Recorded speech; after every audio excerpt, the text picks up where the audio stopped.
Hey guys, Jeff here. A little different setup today. Stuff's been going on, running through my family with sickness and stuff, but we do what we gotta do. Today I want to do my part to compete in Dot's Locks 7 and 7 challenge. He's been doing a 365 challenge where he's picking every day, and he set himself a specific challenge of trying to do 7 locks where each day he would do one tool with all 7 locks, see what he could do. And then he challenged us, can you do 7 different locks, 7 different tools? And so I've got an assortment here. I think I might be able to do more than that, but let's just start by seeing what we can do. What we've got first is a lever lock. This is one of them I started learning with. It is a single lever. Pick it from this side.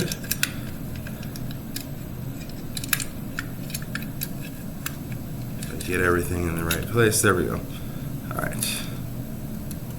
Don't like that. Let's go the other direction here.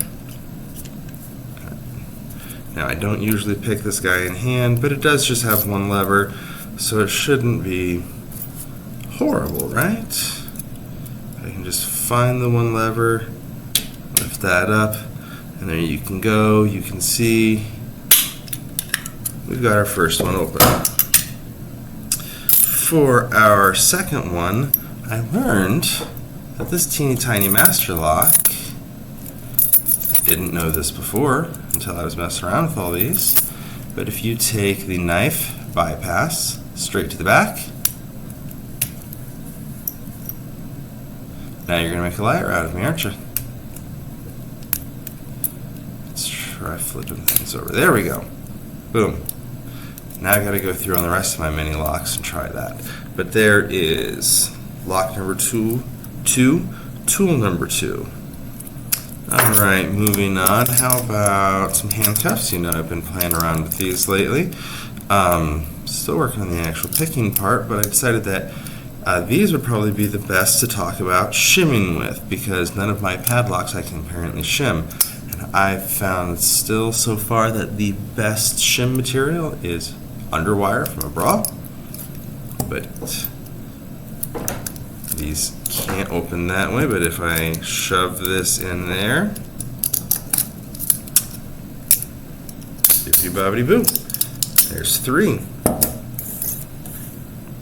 Don't remember why I set you out. Maybe I didn't.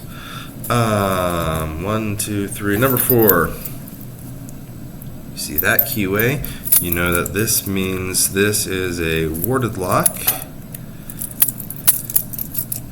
Let's see back here in my poor man's covert companion. I think this is a double. So, yes it is. That's number 4. All right, with a master, what is it, 140-ish? 141, 142, it's 40 millimeter. Other number depends on the color, but I've got those combs that Covert Instrument accidentally sent me, and with the 4 times, if I can find the right spot.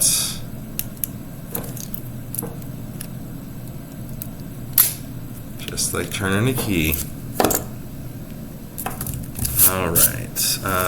This Brinks, don't have anything set by it, so I think that means that this guy, because these Brinks actually have the same keyway as a master lock, so I think that means that this is going to use this little guy. Now, if you can tell, that's not just going to work in there, but if we pull it out one click, apply some pressure,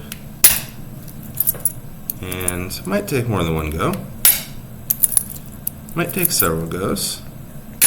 I have not refined this yet to where I can rapid fire it with the bump rings.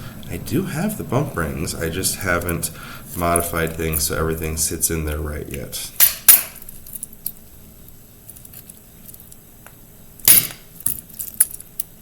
I will say that I feel like bumping often takes more of a whack than I realized.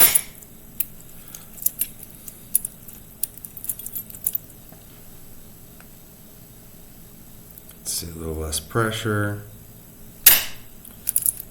Here we go.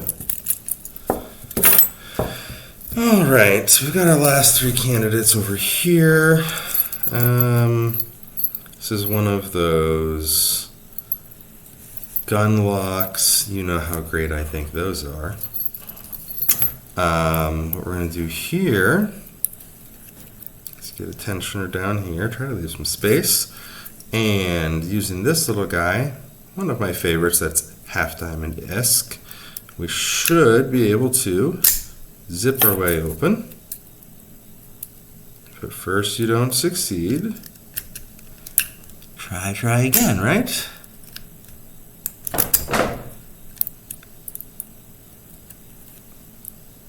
The biggest issue is trying to fit both the tensioner and this little pick in there. Come on.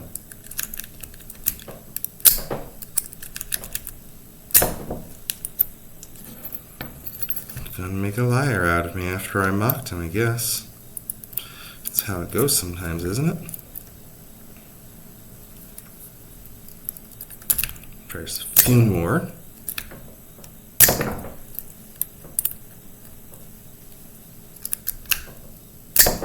There we go.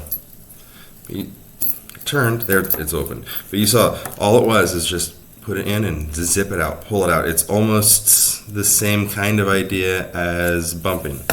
All right, what else are we gonna do? I've got a little brass Corbin. I've got one of the rakes from the Nano set. And put that in.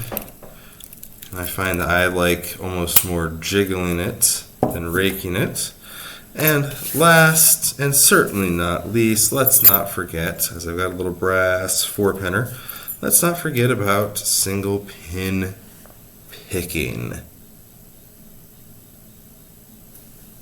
was somebody else that I was going to talk about, I think, but I can't remember who it was. Nope, I can't find it. We'll have to come back to that. Oh, I see it there now. So, using just a hook and a tensioner,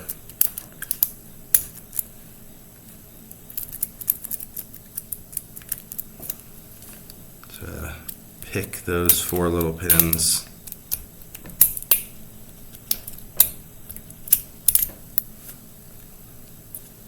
Maybe that's not the tensioner I want. Let's try that guy.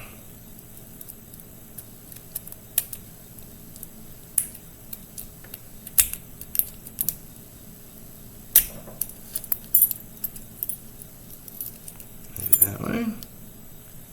Nope, not that way. So we'll go that way.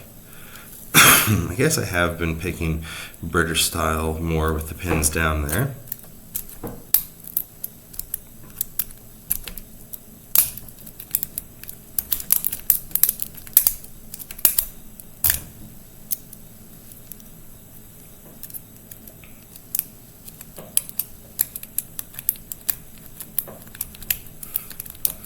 Of course, single pin picking is going to be the one that defeats me. So let's see, let's find someone else. Got an Avis 7240.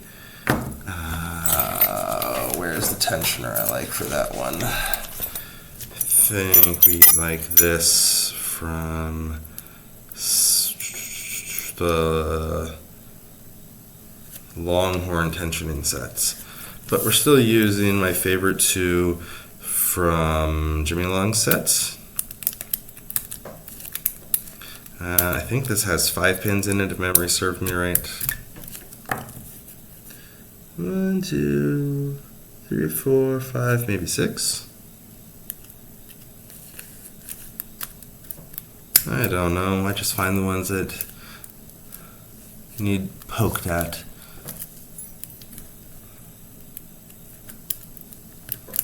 This guy does have some spools in there somewhere. I'm not getting any counter rotation yet. sure if I even have a full set yet.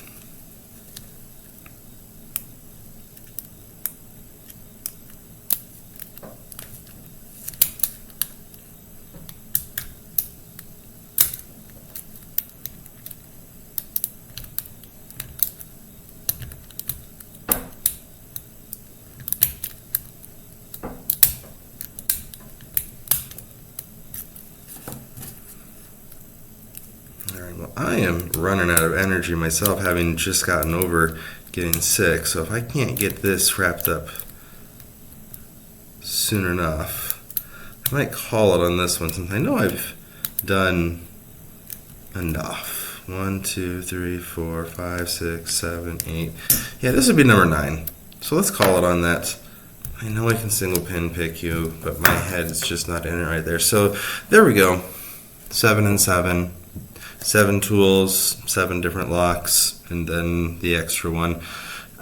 Great challenge, Dots. Thanks for putting that together. If you haven't tried it yet, you should go ahead and try it yourself. It's always good to find all the different ways to challenge yourself, keep yourself growing as a picker. And with that, I will talk to you all later.